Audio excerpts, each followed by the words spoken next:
Bonjour Thomas, Salut Guy. comment vas-tu? Eh ben écoute, ça va bien. Alors tu nous emmènes où cette fois-ci? Alors aujourd'hui, écoute, je suis Sous ce beau temps. très heureux de t'accueillir par cette belle journée automnale, ici dans le bourg médiéval d'Avallon. Donc on est dans l'Isère, on est dans la vallée du Grésivaudan, contre la chaîne de Beldonne. Et on est tout près aussi de la Savoie. Voilà, pour te situer un petit peu, on n'est pas très loin des gorges du Bréda, donc on est à la frontière entre la Savoie et l'Isère. D'accord, d'accord. Voilà. En tout cas c'est vraiment beau par ici. Bah c'est pas mal, ouais, c'est pas mal aussi. Ouais. Ici en fait, ça fait le lien avec l'histoire de la Savoie. Donc même si on est en Isère, ce petit bourg, en fait, il a été fondé par une famille de Savoie à l'origine. Et si tu veux bien, je peux un peu expliquer démarrer le contexte, si tu veux. Sans problème. On va faire un préambule. Un préambule. Un préambule. En bulle, on va marcher. Voilà. Et pré, c'est avant. On est dans Voilà. un pré, donc on va faire un préambule. Voilà, préambule. Voilà. Comme tu as vu, on a déjà fait le château de la Chambre, Sainte-Marie-de-Cuye, Notre-Dame-du-Cruet, on a fait les tours de Montmailleur. Là, si tu veux, je vais poser un peu le contexte de l'origine un peu du comté de Savoie, de l'origine de la maison de Savoie. Aujourd'hui, on va partir un peu plus loin que d'habitude. On va remonter en 887. Ah oui. On repart un petit peu, en avance.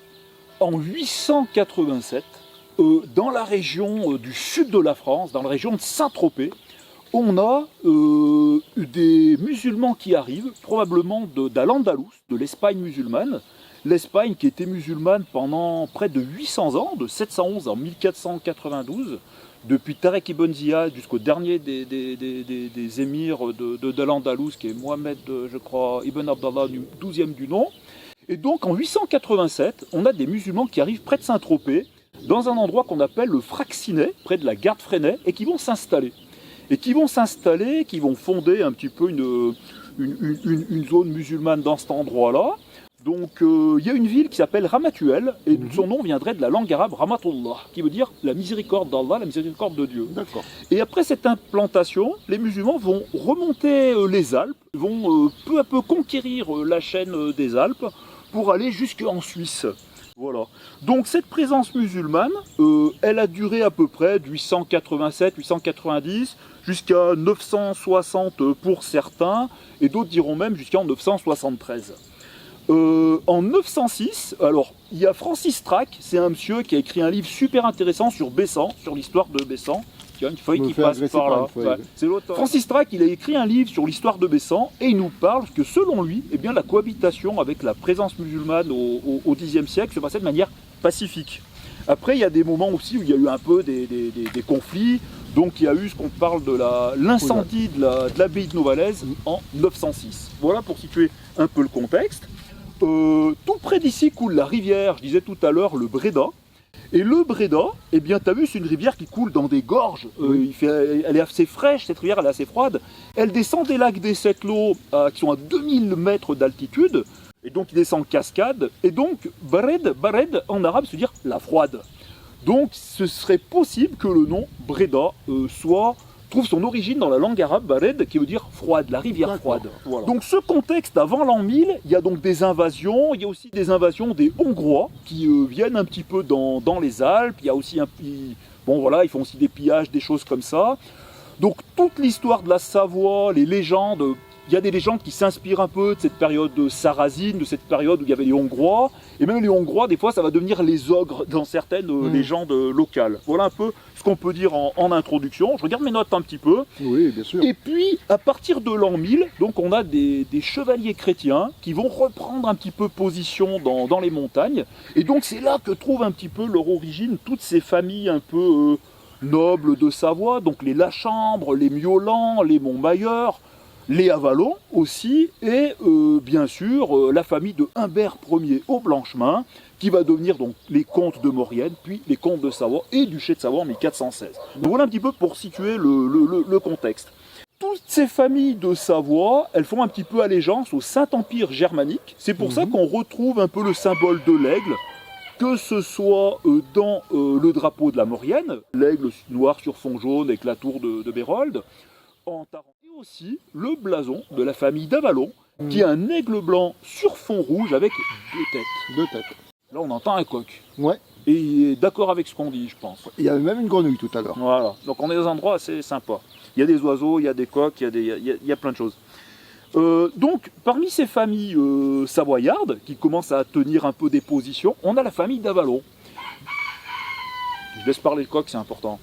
La famille d'Avalon, elle trouve son origine peut-être en Tarentaise vers Beauzelle.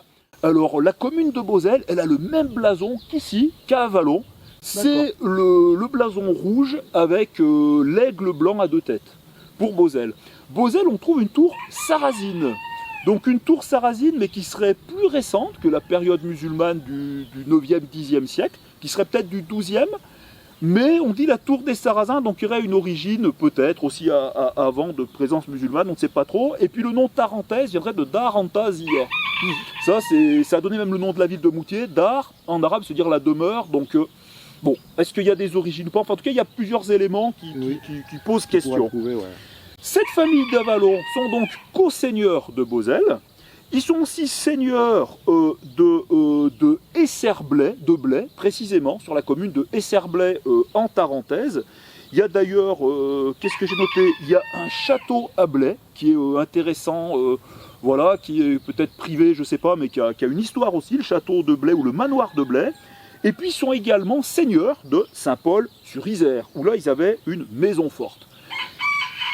Et donc, ils se trouvent en face, les Avalons, quand ils sont sur Saint-Paul-sur-Isère, ils ont leur maison forte qui est en face du château de Chantemerle, où je crois que tu as fait une vidéo. Oui, oui. Et donc, le château de Chantemerle, qui lui était qui appartenait aux archevêques de Tarentaise. Voilà. Pour situer un petit peu le cadre.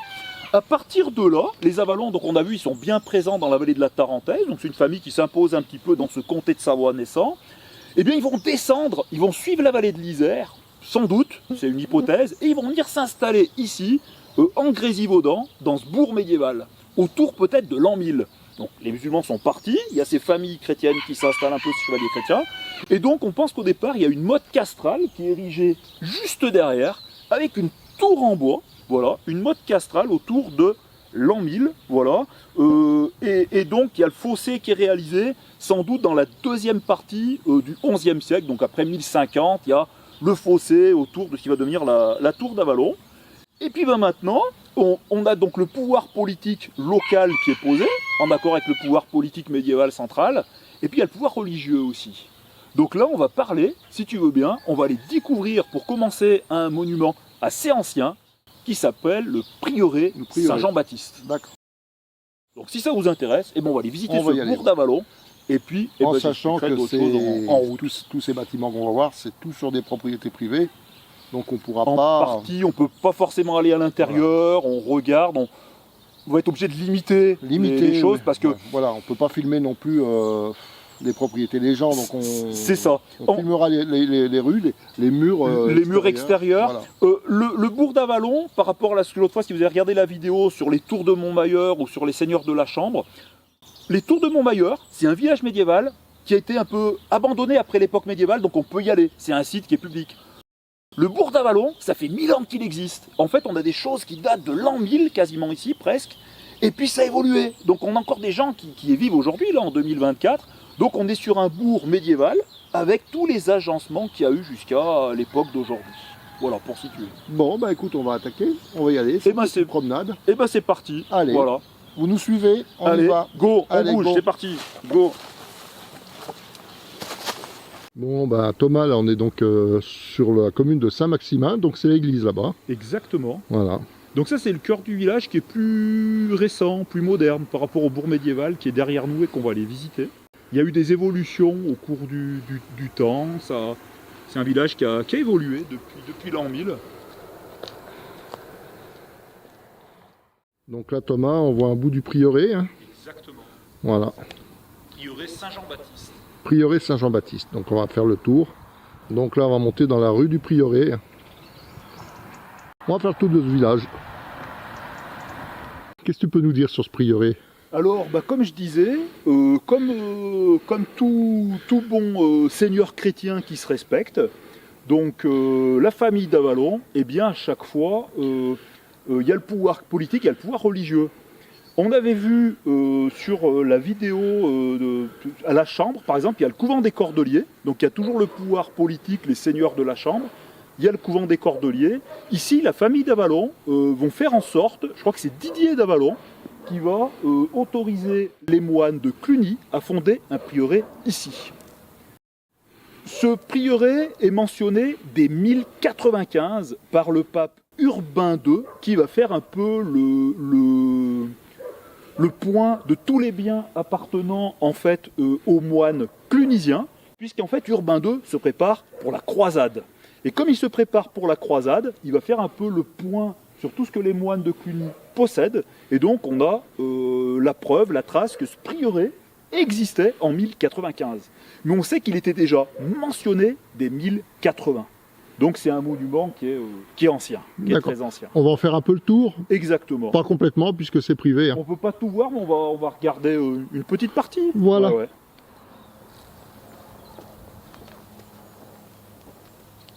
Ah, c'est joli.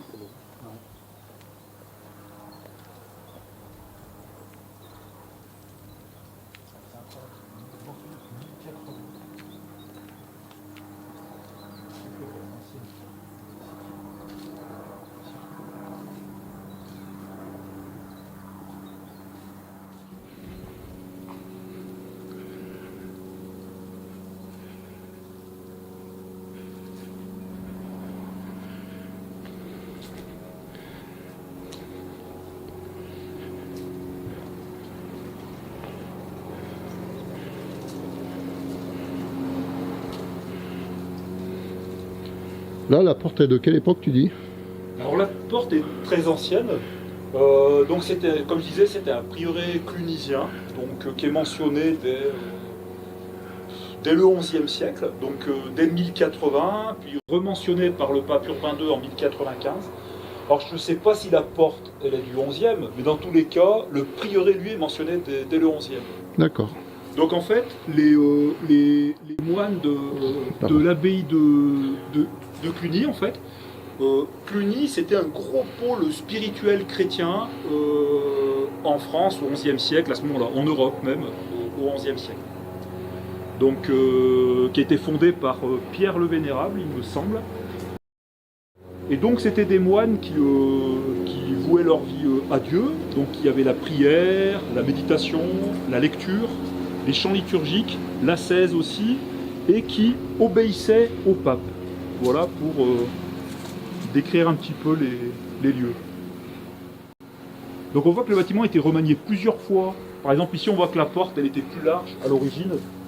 On voit que la porte elle était beaucoup plus large et puis ça a été resserré on va dire avec le temps. Donc, et puis on voit là-haut des traces de fenêtres, des choses ouvertes, fermées. Donc c'est dur de retrouver le bâtiment tel qu'il était à son origine, puisqu'il a été remanié presque en 1000 ans, quoi.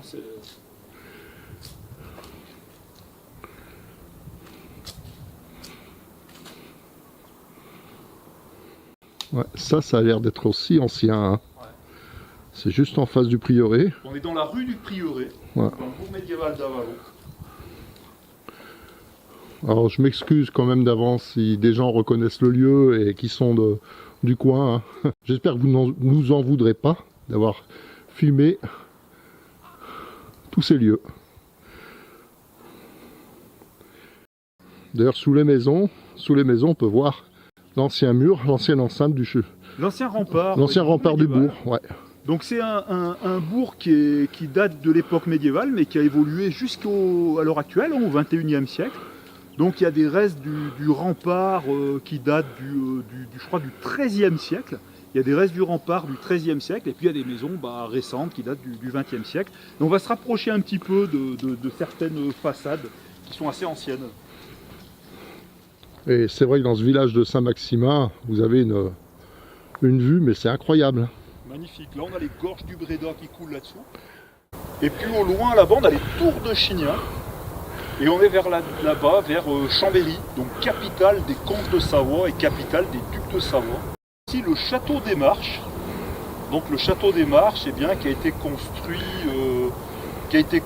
après l'éboulement du granier, hein, au XIIIe siècle. Je crois que c'est 1248, si je ne dis pas de bêtises, l'éboulement du granier. Ouais. Et village des Marches, qui a été aussi un village médiéval entièrement reconstruit de manière rectangulaire, je crois, fin XIIIe siècle. Là, on a encore des restes des anciennes habitations, du coup. Tout à fait, de l'époque médiévale. Et je vois là-bas une porte qui est très... Ça a l'air intéressant. Regarde la porte avec les... Regarde là. Ouais, il y a un peu des gravats devant. Hein. Avec les deux trous au-dessus, les deux... Je sais pas ce que c'est. Je sais pas. On voit que le mur était beaucoup plus épais en fait. C'était le rempart du bourg médiéval. Voilà. Donc les maisons elles ont été construites sur le rempart. Sur le rempart. Regarde un peu les fenêtres là-haut, ça fait un peu style château. Hein, c'est ça. Et puis donc il y a eu des aménagements plus récents, hein, même ces dernières années. Donc on a un mix du médiéval et puis du moderne. Mais ce qui est bien, c'est que c'est en bois. Donc voilà, c'est du moderne, mais c'est beau quoi. Voilà. Et on voit bien que les maisons récentes sont construites sur l'ancien mur d'enceinte, qui date du Moyen-Âge. Voilà, qui date du XIIIe siècle et qui faisait 360 mètres de long.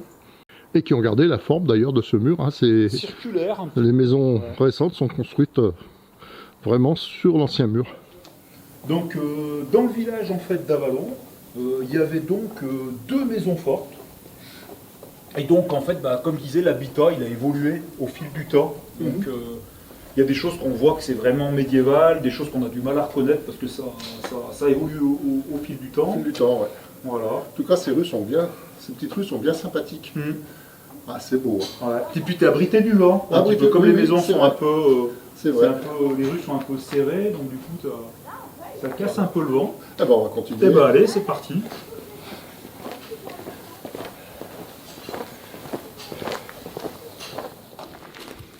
Je te suis dans les petites ruelles. Comme vous voyez, le sentier il est balisé. Donc ça, c'est si vous voulez faire de la petite balade en famille ou petite randonnée, tout est balisé. Ah, c'est sympa ce petit passage. Ouais. Alors là, vous pouvez apercevoir donc la tour brune, mais je ne veux pas trop filmer, hein, c'est une propriété privée. Donc voilà. Donc là-bas, c'est un puits.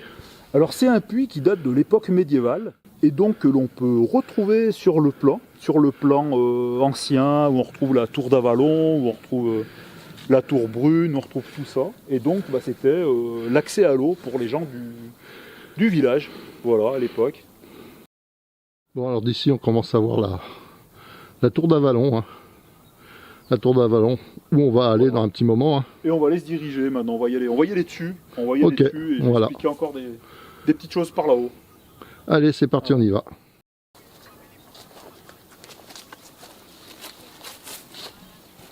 C'est sympa, regarde.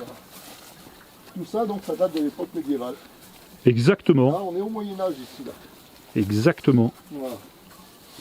Et maintenant, on va se diriger vers la tour d'Avallon. Voilà.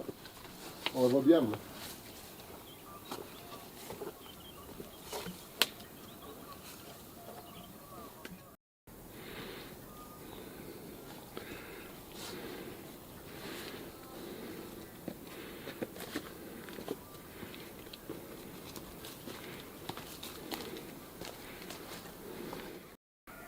Donc on va aller voir la tour d'Avallon, hein. On va déjà prendre le petit chemin là.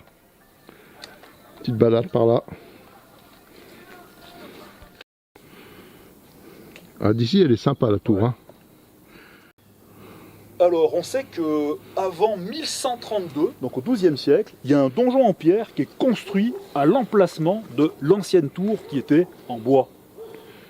Ce donjon, donc à l'emplacement de la tour d'Avallon actuelle, mesurait 26 mètres de haut environ, avec des murs de 2,5 mètres d'épaisseur en bas, 3 étages et une échauguette au sommet de la tour. Ce donjon avait 3 étages, donc en bas on avait une prison, donc ça te parle peut-être si tu as fait le château de Miolan, on a oui. des prisons. Donc en bas il y avait une prison, il y avait également un cellier, parce qu'en fait il y avait les gens faisaient du vin, il y avait des vignes aussi derrière la tour d'Avallon, côté vivier, côté du petit plan d'eau, il y avait des vignes. Et tout en haut, eh bien, c'était le lieu de résidence. Voilà ce que l'on peut dire. Et donc la base de la tour, on voit que les pierres sont un peu plus marron, un peu très base du donjon. Du donjon, ouais. Voilà. et le reste qui a été rebâti par les moines chartreux en 1895, et j'expliquerai en haut pourquoi. Donc là, on a encore des vieilles bâtisses. Exactement, on a des vieilles maisons anciennes du bourg médiéval d'Avallon. Et il faut savoir que juste derrière cette ancienne maison qui était là, eh bien, il y avait une autre tour ronde. Il y avait une autre tour ronde, un peu comme la tour brune qu'on a vue tout à l'heure. Et cette tour, eh bien, elle a été détruite quand ils ont voulu faire la route quelques années avant. D'accord, c'est dommage. Voilà, il y a une tour ronde qui a disparu. Donc il reste le bâtiment, mais il n'y a plus une tour ronde qui se trouvait derrière. Voilà. Vous pourrez peut-être voir sur les images noires et blancs.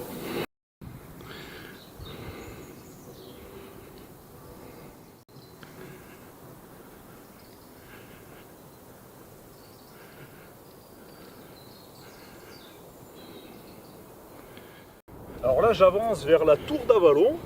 On avance vers la tour d'Avallon en suivant l'ancien rempart, hein, les anciens remparts qui faisaient tout le tour pour protéger le village. Donc c'est la montée vers Avallon. Hein. On a l'impression qu'on est un peu dans le cycle arthurien, hein, la tour d'Avallon. Et on verra après, il y avait même un étang juste en contrebas, les brumes d'Avallon, voilà, comme le livre de Marion Zimmer Bradley, le cycle arthurien. Voilà ce qu'on peut dire. Bon, allez, on va aller voir. On va au pied de la tour.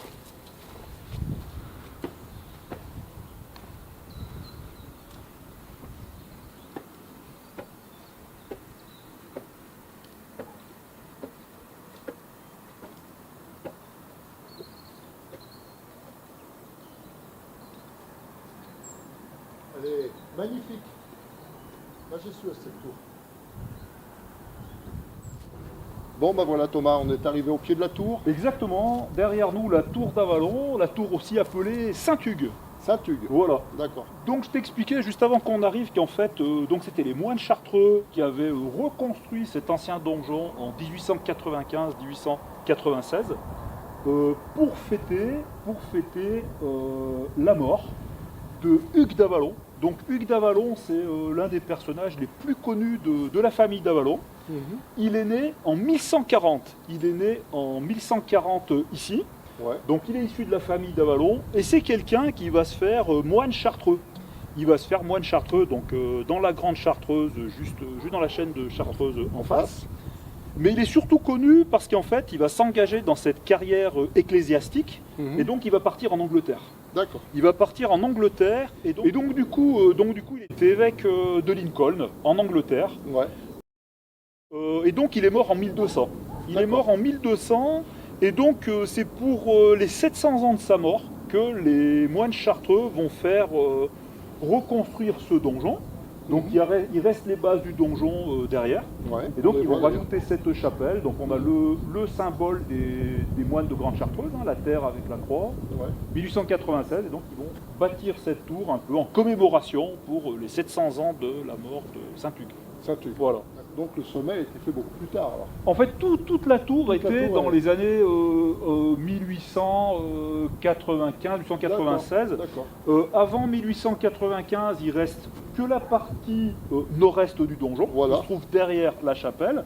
Comme on le voit, ce sont des pierres qui sont plutôt brunes, marron, grises, qui sont anciennes. Et puis, on continue dans l'histoire, dans le déroulé. Donc en 1200, meurt Hugues d'Avallon. Et puis, en 1236, eh bien, elle change de main. C'est-à-dire qu'en fait, la tour, à partir de 1236, n'appartiendra plus à la famille d'Avallon, mais elle est récupérée par le dauphin, par André le dauphin. Et à partir de 1236, eh bien, il va y avoir un peu des choses qui vont être faites. Alors je lis mes notes parce que j'ai plus de tête. Donc, moi j'avais pas du tout. Ouais, alors j'ai écrit un petit peu, alors des fois j'ai plus tout là-dedans. Donc c'est André qui est dauphin de Bourgogne, donc qui est comte d'Albon et du Viennois, qui acquiert la tour d'Avallon en 1236. À partir de là, les choses changent. Jusqu'ici on avait une famille de Savoie qui était installée ici. À l'origine c'est une famille savoyarde qui fonde le bourg d'Avallon. À partir de là ça devient terre du dauphin. Et puis le dauphin il va commencer à faire des constructions, des aménagements autour que je vais détailler rapidement, mais les tensions elles vont commencer avec le voisin savoyard. En 1261, Gig 7, pas que toi, hein, Gig, j'ai bien dit Gig. Je sais que Pas Guy 7, c'est pas Gueux, pas Gigueux, Gig, Gig, Pas le Gig gueux. 7, Gig 7, voilà. Gig 7, pour ceux qui regardent les vidéos, regardez franchement des choses très intéressantes. Quand tu avais fait le chalet forestier au-dessus de Saint-Rémy, là, tu as fait un petit clin d'œil à ce que tu as vu dans cette vidéo. Oui, oui. Voilà, qui est une belle vidéo Le en gueux. montagne, voilà, voilà. Donc Gig numéro 7 du nom, il va récupérer des terres qui appartenaient au prieuré clunisien jusque-là pour faire un vivier, qu'on va aller voir juste après, un vivier donc pour l'élevage de poissons. En 1266, un long mur de 360 mètres de long, une véritable enceinte, elle vient renforcer le mur qui protégeait le château. 2 portes sont construites, elles portent des noms. La porte de Rachestia, vers l'ouest, et la porte de Dretaz, ou Dreta, en direction du prieuré. En août 1267, le dauphin il s'échauffe, il fait ses préparatifs, et il a envie de faire la guerre à la Savoie. Donc il va rassembler ses troupes ici à Avallon, et bon, comme vous vous en doutez, sans raison apparente, il attaque la Savoie. De nombreux villages savoyards sont attaqués, pillés, jusque Mian, et depuis cette date, la Savoie va être un petit peu en guerre avec le Dauphiné, puis ensuite avec un peu le royaume de France en fonction des époques. Il y a des moments de calme et des moments de tension. Donc le Bréda, c'est un peu une zone frontière, c'est une zone tampon, la zone aussi des Marches avec Chapareillon. Donc voilà. Et 300 ans après, là j'avance un petit peu, boum, je fais un petit saut 300 ans après, en 1591, on a ici la bataille de Pontcharra. La bataille de Pontcharra. Ah, le vent se lève. La bataille de Pontcharra, 1591, c'est Lesdiguières qui vient affronter l'armée du duc de Savoie. Voilà, j'ai fait une vidéo là-dessus, vous regardez, tome de Savoie 738, quand j'ai parlé aussi d'histoire de Fort Barreau, c'est toute cette époque. C'est fin 16e siècle, début du 17e siècle, c'est les guerres delphino-savoyardes, pardon. Voilà un peu ce qu'on peut dire. Bon. 1591, bataille de Pontcharra, voilà. Ah, super, très belle histoire. Eh ben,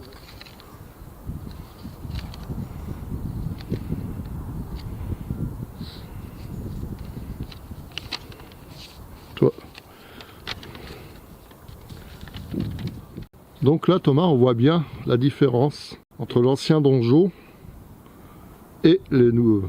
Exactement. Donc en fait, la base qui est plus sombre, qui est plus de pierre marron, grise, un peu toutes les couleurs, tranche nettement avec le reste qui est des pierres blanches. Donc toutes ces pierres marron, grises, un peu de ces différentes couleurs, elles datent du XIIe siècle, début du XIIe siècle. Donc quand a été construit la première tour, le premier donjon en pierre, remplaçant la tour en bois qui était précédente.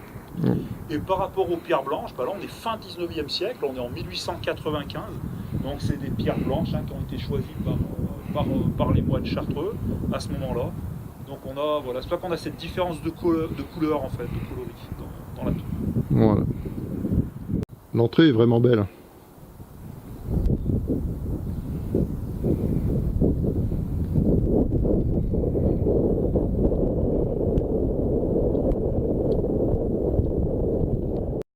Là on a une sacrée vue aussi, hein. C'est ça.